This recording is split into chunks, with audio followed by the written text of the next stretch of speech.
Assalamualaikum warahmatullahi wabarakatuh. Alhamdulillah, wassalatu wassalamu ala rasulillah wa ala alihi wa sahbihi wa man walah, wa la hawla wa la quwwata illa billahi, amma ba'd. Fa ikhwani wa akhwati fillah, kaum muslimin wal muslimat rahimani wa rahimakumullah. Semoga Allah subhanahu wa ta'ala senantiasa mencurahkan rahmatnya kepada kita sekalian. Di dalam sebuah hadis yang diriwayatkan Al-Bukhari dan Muslim dari Ummul Mukminin Aisyah radhiyallahu anha, Rasulullah sallallahu alaihi wasallam bersabda, "Man ahabba liqa Allahi ahabba Allahu liqa'ahu, wa man kariha liqa Allahi kariha Allahu liqa'ahu." Barang siapa yang cinta untuk berjumpa dengan Allah, maka Allah pun cinta untuk berjumpa dengannya. Dan barang siapa yang benci untuk berjumpa dengan Allah, maka Allah pun benci untuk berjumpa dengannya. Fakultu ya Rasulullah, akarahiyatul maut?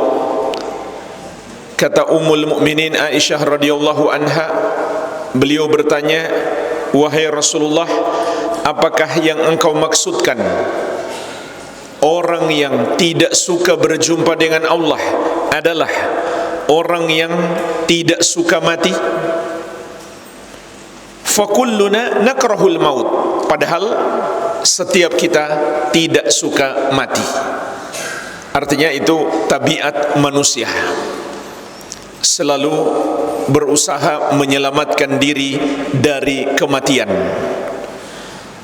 Qala, maka Nabi sallallahu alaihi wasallam mengatakan, laisa kadzalik, bukan seperti itu. Walakinnal mu'mina idza busyira bi rahmatillahi wa ridwanihi wa jannatihi ahabba liqa'allahi fa ahabba Allahu liqa'ahu.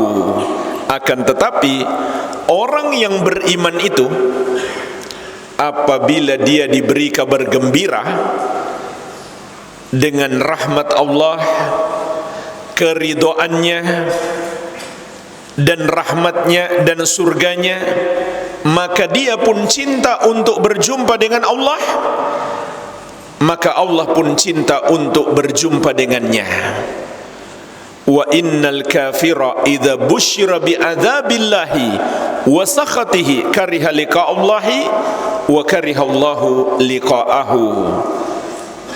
Adapun orang yang kafir itu, apabila dia diberi berita tentang azab Allah dan kemurkaannya, maka dia pun benci untuk berjumpa dengan Allah. Allah juga benci untuk berjumpa dengannya. Maksud hadis ini jamaah sekalian adalah orang mukmin itu di akhir ayatnya, di akhir hayatnya, benar-benar akan mendapatkan berita gembira.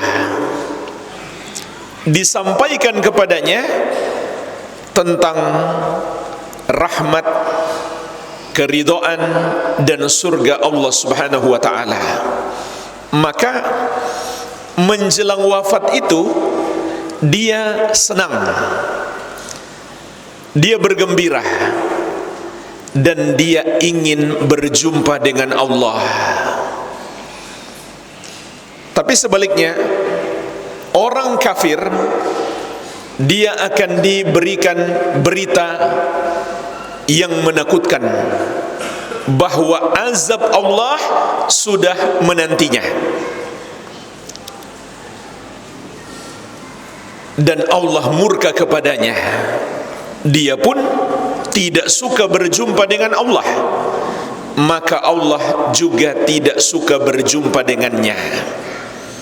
Ini makna hadis. Dan makna hadis ini diperkuat lagi dengan dalil yang lainnya, yang terdapat di dalam Al-Quran dan Sunnah. Di dalam Al-Quran, di surat Fussilat ayat ke-30, Allah Subhanahu wa ta'ala berfirman, Innal ladzina qalu rabbuna Allahu thumma istaqamu tatanazzalu alaihimul malaikatu. Sesungguhnya orang-orang yang mengatakan Rabb kami adalah Allah, kemudian mereka istiqamah, maka para malaikat akan turun kepada mereka. Para ulama ahli tafsir jemaah sekalian menjelaskan makna malaikat akan turun kepada mereka ini bermakna secara hakiki. Malaikat benar-benar turun kepada mereka dan mereka bisa melihat kedatangan malaikat tersebut dan mendengarkan ucapan para malaikat. Dan di dalam hadis Nabi sallallahu alaihi wasallam juga menyebutkan kapan kedatangan malaikat tersebut. Dalam hadis yang diriwayatkan Imam Ahmad dan Abu Daud tentang perjalanan ruh, hadis Al-Bara' bin Azib radhiyallahu anhu yang panjang.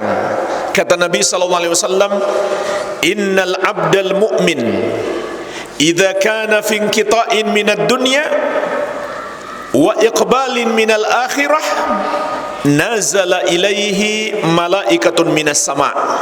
Sesungguhnya hamba yang beriman apabila di akhir kehidupannya di dunia menjelang kehidupan akhirat akan turun kepadanya malaikat dari langit, bidul wujuh, wajah-wajah mereka putih, ka'anna wujuhahumus syams, seakan-akan wajah mereka adalah mentari yang bersinar. Ma'ahum kafanun min akfanil jannah, mereka membawa kain kafan dari surga.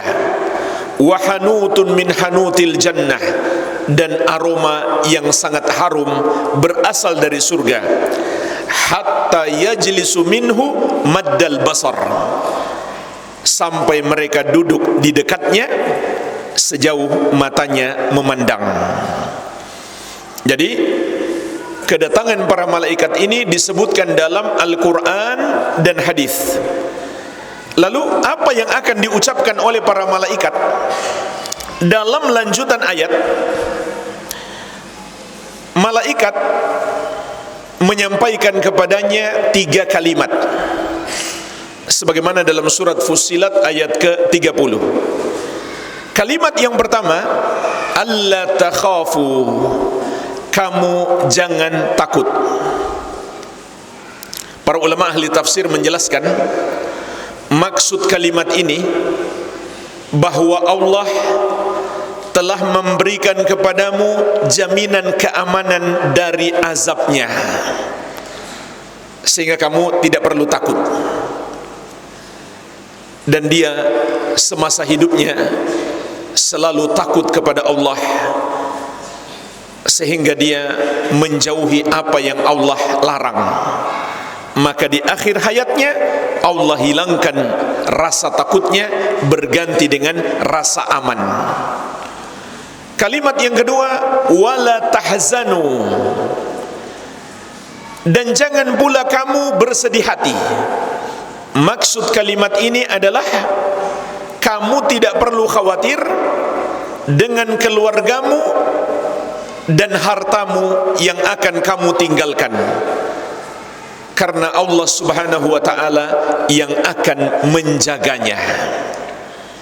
Dan inilah penjagaan terbaik untuk keluarga dan harta kita, karena Allah yang akan menjaganya. Kalimat yang ketiga, wa abshiru bil jannati allati kuntum tu'adun, dan bergembiralah dengan surga yang telah dijanjikan kepadamu. Maka rasa takutnya hilang, kesedihannya pun hilang, berganti dengan kegembiraan.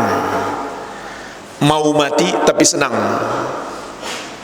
di saat keluarganya bersedih karena akan kehilangan dirinya, sementara dia senang.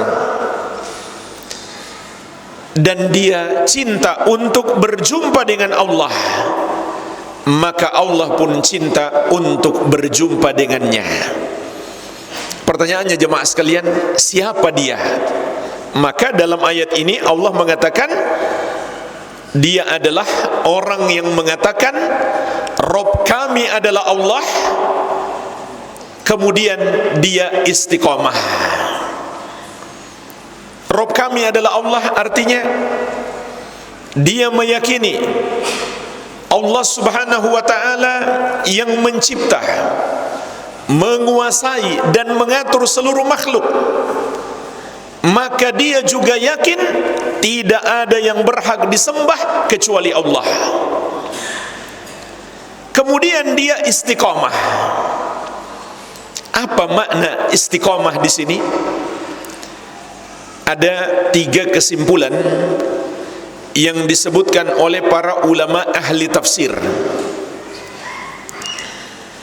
Yang pertama adalah diriwayatkan dari Abu Bakar As-Siddiq radhiyallahu anhu. Beliau mengatakan, orang yang istiqamah itu yang tidak berbuat dosa syirik. Ini makna yang pertama dan makna yang paling tinggi. Istiqamah yang paling agung adalah mentauhidkan Allah, menyembah hanya kepada Allah yang satu saja, dan tidak berbuat dosa syirik. Tidak sedikit pun dia mempersembahkan ibadahnya kepada selain Allah. Tidak sedikit pun dia menduakan Allah. Makna yang kedua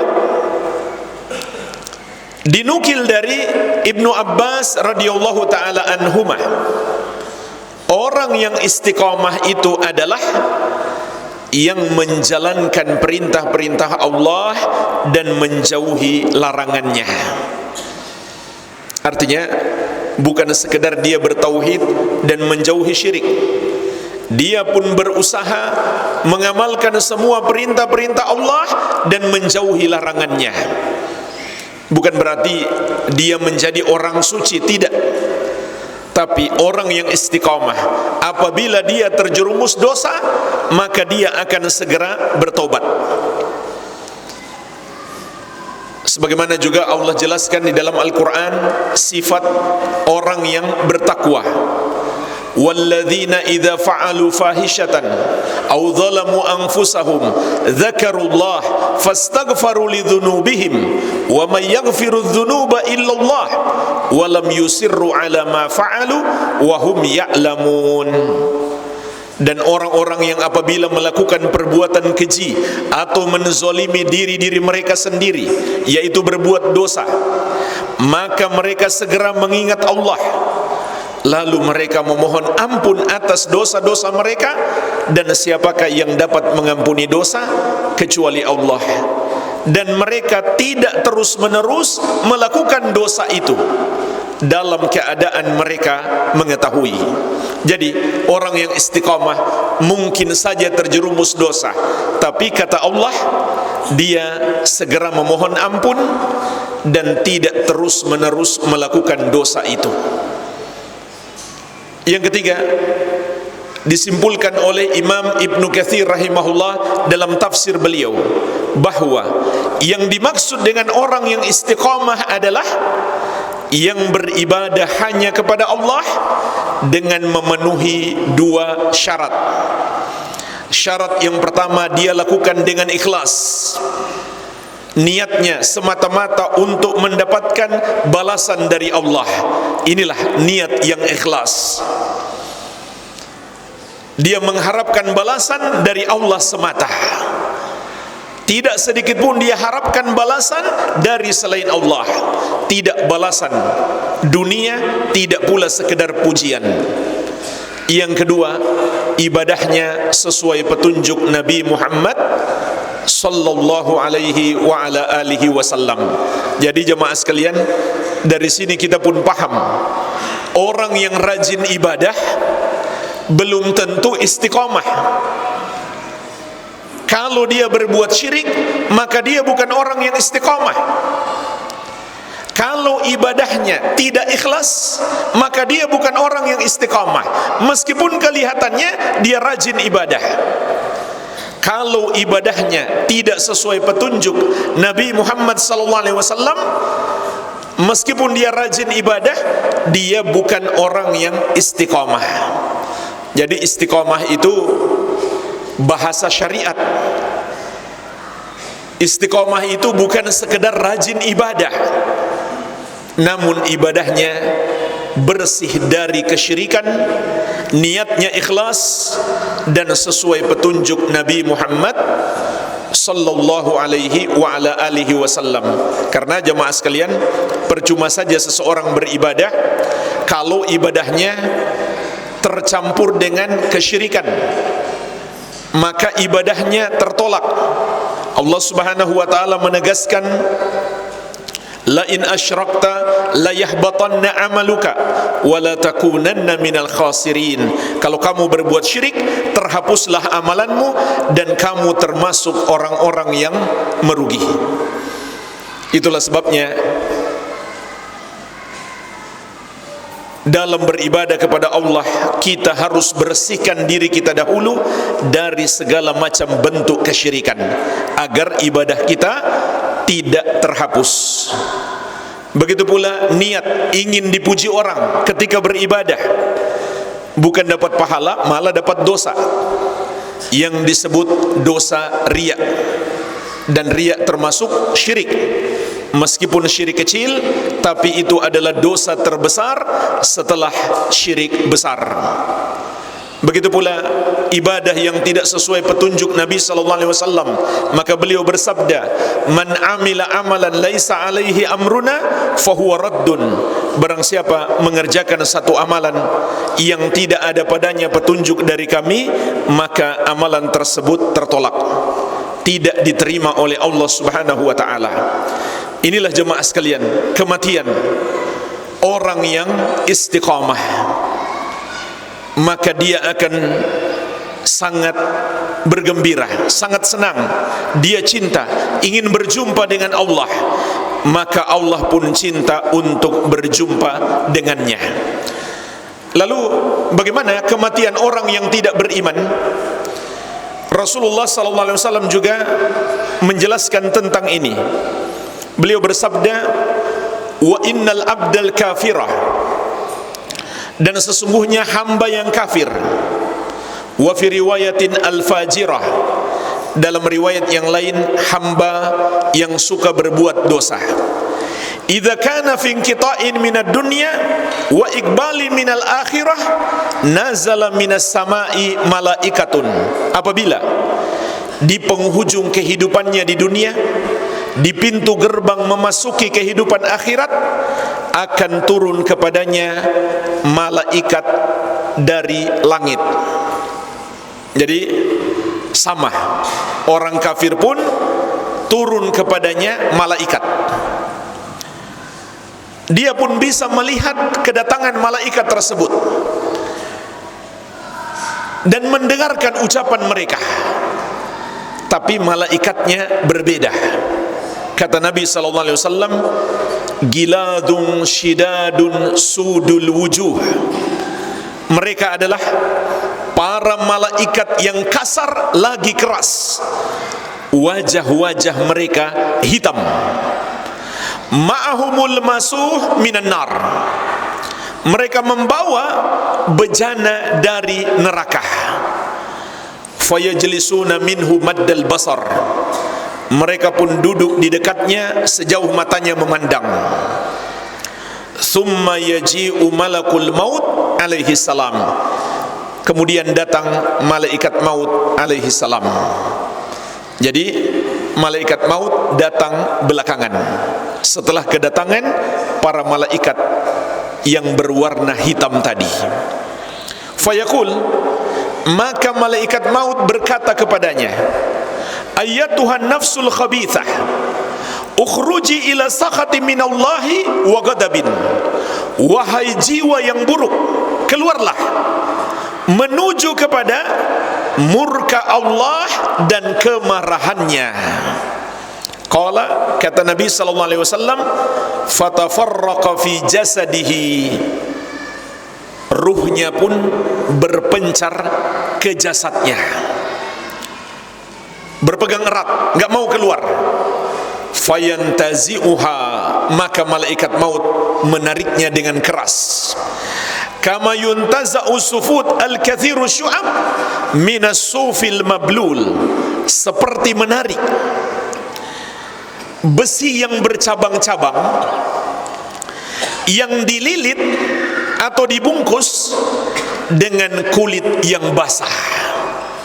Bayangkan ketika besi itu ditarik tanpa melepaskan lilitannya, apa yang akan terjadi pada kulit tersebut? Maka kulit itu akan tercabik-cabik. Bagaimana keadaan dia ketika malaikat maut menarik ruhnya? Kata Nabi sallallahu alaihi wasallam, fatuqatta'u ma'aha al-uruq wal 'asab, maka terputus-putuslah urat-uratnya dan persendian-persendiannya saat ruhnya ditarik. Itulah sebabnya jemaah sekalian, kata Nabi sallallahu alaihi wasallam, dia benci untuk berjumpa dengan Allah, dan Allah pun benci untuk berjumpa dengannya. Sehingga ketika ruhnya telah dicabut oleh malaikat maut, maka para malaikat yang datang sebelum malaikat maut tadi langsung merampas ruhnya itu dari tangan malaikat maut. Kemudian mereka letakkan dalam bejana dan kain kafan yang mereka bawa dari neraka. Mereka letakkan dia dalam bejana yang mereka bawa dari neraka. Kemudian mereka membawanya. Kemana dia dibawa? Ke atas, untuk berjumpa dengan Allah subhanahu wa ta'ala. Maka mereka pun terus membawanya sampai ke langit yang pertama. Mereka minta izin agar dibukakan pintu langit, akan tetapi tidak diizinkan. Allah tidak suka berjumpa dengannya. Kemudian Nabi SAW membaca firman Allah subhanahu wa ta'ala tentang orang yang ditutup pintu langit baginya di surat Al-A'raf. Innal ladzina kadzdzabu bi ayatina wastakbaru anha la tufattahu lahum abwabus sama'. Sesungguhnya orang-orang yang mendustakan ayat-ayat kami dan menyombongkan diri terhadapnya, tidak akan dibukakan untuk mereka pintu-pintu langit. Wala yadkhulunal jannata hatta yalijal jamalu fi sammil khiyat, dan mereka tidak akan masuk surga sampai onta bisa masuk ke lubang jarum. Artinya mustahil mereka masuk surga. Jadi dalam ayat ini dikatakan la tufattahu lahum abwabus sama', tidak dibukakan untuk mereka pintu-pintu langit. Para ulama ahli tafsir menjelaskan makna ayat ini mencakup dua makna. Yang pertama, Allah tidak mengizinkan dia diangkat ke langit untuk berjumpa dengan Allah. Allah benci untuk berjumpa dengannya. Dia pun tidak mau berjumpa dengan Allah karena dia takut, sebab Allah murka kepadanya. Jadi makna ayat ini beneran gak dibuka pintu langit. Dia sudah ada di depan pintu, dibawa oleh malaikat, tapi tidak dibuka pintu langit baginya. Ini makna yang pertama. Makna yang kedua, Ayat ini juga berlaku ketika dia masih hidup. Pintu langit tidak dibuka untuknya. Artinya amalannya tidak sampai kepada Allah Subhanahu wa taala. Karena jemaah sekalian, di surat Fatir Allah menjelaskan, ilaihi yas'adul kalimu thayyib wal amalu salih yarfa'uhu. Hanya kepada Allah naik kalimat yang baik dan amal soleh dia mengangkatnya. Jadi kalau amalan kita benar, amalan kita diterima oleh Allah Subhanahu wa taala, itu akan diangkat sampai kepada Allah. Tapi orang ini ditutup untuknya pintu langit. Dan ini menunjukkan dia bukan orang yang beriman. Sebab orang yang ditolak amalannya, sebab utamanya adalah karena kekufuran. Sebagaimana Allah ingatkan juga di surat At-Taubah ayat ke-54. Wa ma mana'ahum an tuqbala minhum nafaqatuhum illa annahum kafaru billahi wa birrasulih. Dan tidak ada yang menghalangi diterimanya sedekah-sedekah mereka kecuali karena mereka kafir kepada Allah dan Rasulnya. Oleh karenanya jemaah sekalian, kalau kita buka buku-buku fikih, bahkan dari seluruh madhab, itu sepakat ketika mereka membahas tentang syarat-syarat solat, syarat-syarat puasa atau zakat atau haji dan lain-lain, maka selalu disebutkan syarat nomor satu adalah Islam. Karena amalan orang kafir tidak diterima oleh Allah Subhanahu wa taala. Tidak dibukakan untuk mereka pintu-pintu langit, sehingga amalannya tidak sampai kepada Allah. Tapi jemaah sekalian, bersamaan dengan itu, kelak di hari kiamat, orang-orang kafir pun akan diazab karena tidak sholat, karena tidak puasa, karena tidak zakat, karena tidak haji, dan seterusnya. Jadi serba salah. Kalau dia puasa, puasanya tertolak. Kalau dia enggak puasa, dia akan dihukum karena tidak puasa. Jadi gimana solusinya? Masuk Islam. Hanya itu solusinya. Maka Allah menegaskan amalan mereka tertolak. Jadi ayat ini mengandung dua makna. Tidak dibukakan pintu langit, artinya memang dia tidak diizinkan berjumpa dengan Allah, dan semasa hidup amalannya pun tidak sampai kepada Allah. Lalu setelah itu, kemana ruhnya pergi? Kata Nabi SAW, fatutrahu ruhuhu minas sama' torhan hatta taqa'a fi jasadihi. Ruhnya dilempar dari langit itu dengan satu lemparan sampai menyatu kembali dengan jasadnya di kuburannya. Ruh dan jasad yang tadinya sudah berpisah, Allah satukan lagi. Kemudian Nabi SAW membaca surat Al-Hajj ayat ke-31 tentang pelemparan ini. Kata Allah Subhanahu wa taala, "Wa may yusyrik billahi faka'annama kharra minas sama'i fatakhtafuhu at-tayr aw tahwi bihi ar-rih fi makanin sahiq." Dan barang siapa yang mempersekutukan Allah, maka seakan dia jatuh dari langit, kemudian disambar oleh burung atau diterbangkan oleh angin sampai ke tempat yang sangat jauh.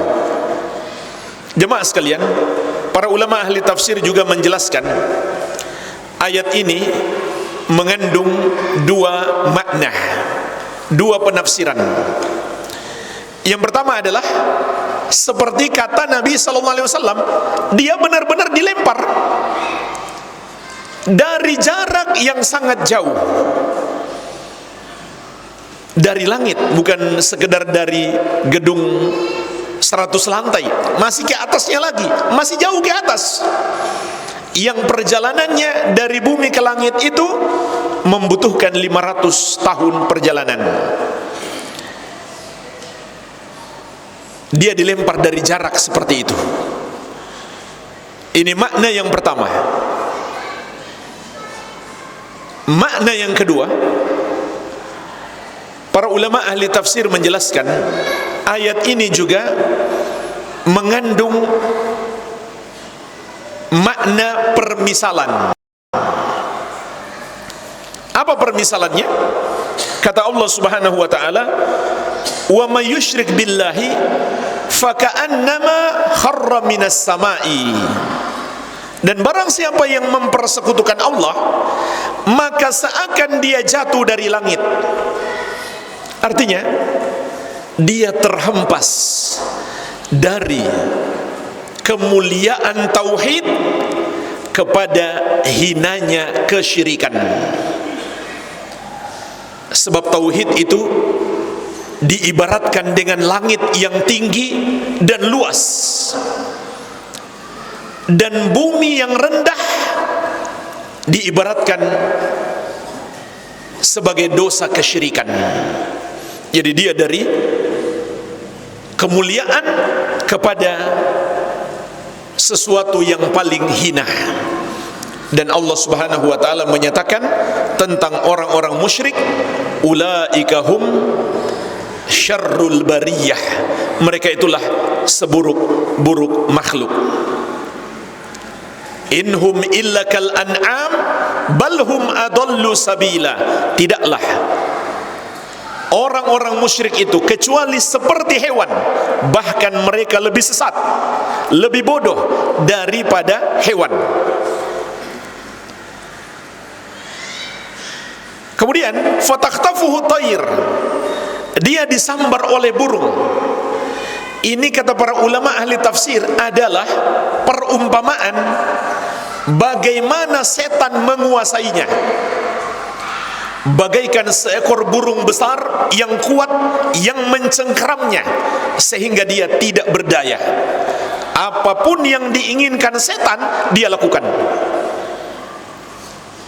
Au tahwi bihi rih fi makanin sahih, atau dia diterbangkan oleh angin sampai ke tempat yang sangat jauh. Maksudnya adalah perumpamaan hawa nafsu yang menguasai dirinya, sehingga apapun yang dikehendaki oleh hawa nafsunya dia lakukan. Itulah sebabnya Nabi sallallahu alaihi wasallam mengatakan, ad-dunya sijnul mu'min wa jannatul kafir. Dunia itu penjara bagi orang yang beriman dan surga bagi orang kafir. Karena orang beriman tidak bebas memperturutkan hawa nafsunya, sedangkan orang kafir mereka merasa bebas memperturutkan hawa nafsunya. Maka jemaah sekalian, ayat ini memberi pelajaran kepada kita. Seseorang kalau dia sudah terjerumus dalam dosa kekafiran dan kesyirikan, sangat mungkin bagi dia melakukan semua bentuk perbuatan dosa yang bagi kebanyakan orang enggak masuk akal dan memalukan sekalipun, dia akan lakukan karena dia benar-benar dikuasai oleh setan dan hawa nafsunya. Itulah sebabnya kita masih mendengar sampai hari ini orang-orang Yahudi membantai saudara-saudara kita kaum muslimin di Palestina. Tidak peduli anak-anak kecil, para wanita, orang-orang yang tidak bersalah dibom, dibakar hidup-hidup. Enggak masuk akal. Diprotes warga dunia, mereka tidak malu karena mereka sudah enggak punya akal sehat, sudah tidak punya rasa malu. Demikianlah kalau seseorang sudah terjerumus dalam kekafiran dan kesyirikan, hilang akal sehatnya, hilang rasa malunya. Juga kita juga sering mendengarkan mereka makan apa saja. Hewan yang menjijikkan sekalipun, yang di dalamnya banyak penyakit, mereka makan. Apalagi kalau sudah minum khamar, nggak peduli lagi apa yang dia makan bersama dengan khamar tersebut, karena akalnya sudah tertutup. Hidup bersama antara laki-laki dan wanita tanpa ikatan pernikahan, itu hal yang biasa bagi mereka, hal yang di luar nalar, nggak masuk akal. Tapi akal mereka sudah hilang, rasa malu pun hilang, sehingga memungkinkan bagi mereka melakukan semua perbuatan dosa. Inilah jemaah sekalian gambaran betapa buruknya orang yang terjerumus dalam dosa kekafiran dan kesyirikan. Jadi dia dilempar dari langit, kemudian menyatu kembali ke jasadnya di kuburannya. Untuk apa? Untuk berhadapan dengan malaikat Munkar dan Nakir. Ruh yang beriman juga sama, dikembalikan ke kuburannya setelah dia berjumpa dengan Allah, dibawa oleh malaikat sampai ke atas langit yang ketujuh. Bahkan kata Nabi SAW, setiap malaikat di pintu langit itu ikutan mengantarnya sampai ke langit berikutnya, sampai akhirnya dia berjumpa dengan Allah di atas langit yang ketujuh. Dia pun dikembalikan ke bumi untuk menyatu dengan jasadnya, juga untuk berhadapan dengan malaikat Munkar dan Nakir. Baik ruh yang beriman maupun ruh yang kafir, pertanyaannya sama dan jawabannya harus sama, yaitu 3 pertanyaan. Man rabbuka, siapa Rabbmu? Wa madinuka, apa agamamu? Wa man nabiyuk, dan siapa nabimu? Maka orang yang beriman itu pun bisa menjawab, Rabbi Allah, Rabbku, Tuhanku yang aku sembah hanya Allah. Wa dinil Islam, agamaku Islam. Wa nabiyyi Muhammad sallallahu alaihi wasallam, dan nabiku adalah Nabi Muhammad sallallahu alaihi wa ala alihi wasallam. Maka orang yang kafir ini, dia enggak mungkin bisa menjawab Tuhanku adalah Allah, sebab ketika dia hidup dia menuhankan selain Allah. Maka hari itu dia pun sadar salah perbuatannya dulu di dunia, menyembah atau menuhankan selain Allah. Dia pun gak bisa menjawab agamaku adalah Islam, karena dulu di dunia dia bukan muslim. Hari itu dia pun semakin sadar salah, dulu gak masuk Islam. Dia pun tidak mungkin bisa menjawab nabiku adalah Nabi Muhammad sallallahu alaihi wasallam, karena ketika dia masih hidup dia tidak beriman kepada Nabi Muhammad sallallahu alaihi wa ala alihi wasallam. Itulah jemaah sekalian penyesalan yang terlambat. Alhamdulillah, ini yang bisa kita bahas. Semoga bermanfaat. Lebih dan kurangnya saya mohon maaf, dan saya ucapkan terima kasih yang sebesar-besarnya. Jazakumullahu khairan kepada DKM Masjid, kepada para ustadz dan panitia semuanya atas ta'awun, tolong menolong dalam dakwah dan amal soleh. Semoga Allah Subhanahu wa taala menerima amal ibadah kita semuanya. Wabillahi taufik, walhamdulillahi rabbil alamin. Wassalamualaikum warahmatullahi wabarakatuh.